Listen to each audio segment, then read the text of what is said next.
নাগর হয়ে হারিলে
চন্দন করি শ্যামের গায় চন্দন করি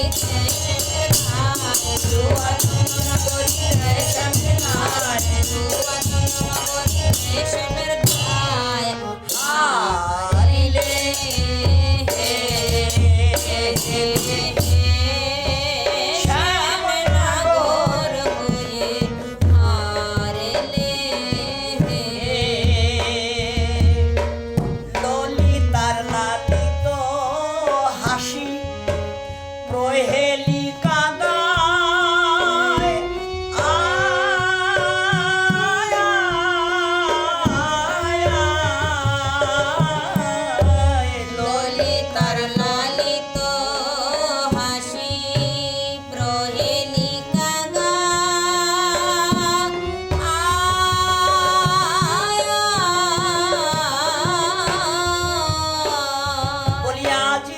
খেলা কেমন হলো আজকের খেলা কেমন হলো চতুরের শিরোমণি বলো আজকের খেলা কেমন হলো চতুরের শিরোমণি বলো আজকের খেলা কেমন হলো চতুরের শিরোমণি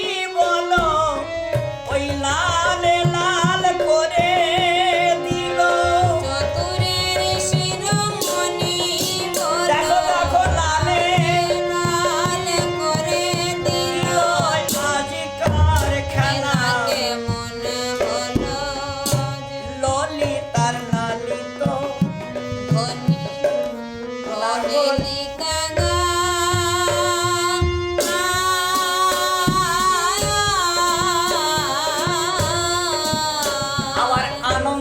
শাখা সখী মৃদঙ্গ বাজায়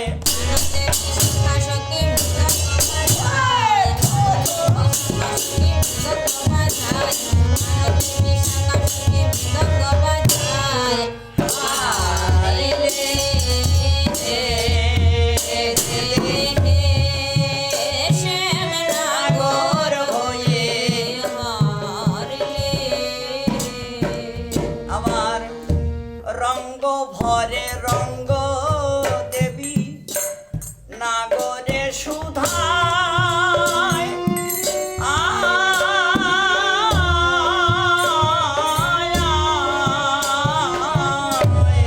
রঙ্গ ভরে রঙ্গ দেবী নাগরে সুধায়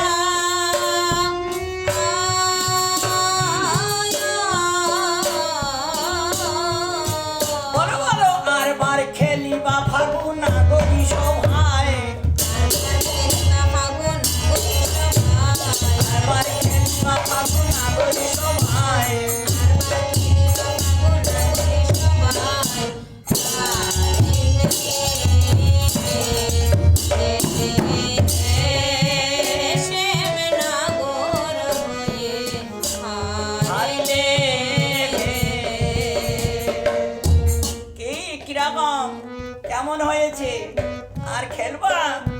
গোপীদের সঙ্গে হোলি আর খেলবা, এইরকম রঙ্গদেবী আর কি রঙ্গ করছে। আমার শ্যাম সুন্দর মাথাটা নিচু করে রেখেছেন, ভালো মাথাটা উঁচু করার কায়দা নেই, আর চারিদিকে এরা ধরে রেখেছে। আমার সুদেবী মুখের থেকে একটু ফুক নিয়ে আর একটু নয়নে লাগিয়ে, শ্যাম সুন্দর মনে কিচ্ছু করো না, এরকম গোয়ালিনী তো কিচ্ছু বোঝে না, অপড়া গান গামার হয়, গামারি পড়ালেখা জানে না। সুদেবী সজল আঁখি নাগরে বুঝায়, আয় আয় আয় সুদেবী সজল আখি মনে কোনো দুঃখ দিও না, মনে কোনো দুঃখ দিও না, মনে কোনো দুঃখ দিও না। মনে কোনো দুঃখ দিও না। ওই এরা খেলার ভাব জানে না, মনে কোনো দুঃখ দিও না।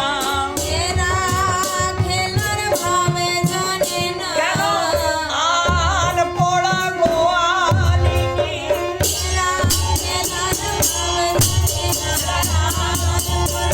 না, মনে কোনো দুঃখ দিও না।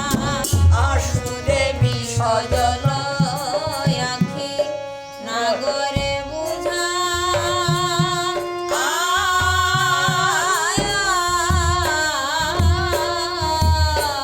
ওই সময় পদকবি জ্ঞানদাস তিনি মঞ্জরি ভাবে দর্শন করছিলেন। তা উনি এসে উনিও বলছেন যে না না সামনে আমার মনে কোনো দুঃখ নিও না, দেখো এটা তো মানে আনন্দের ব্যাপার, ওরা আনন্দে এই সমস্ত করেছে, তুমি মুখটা কালো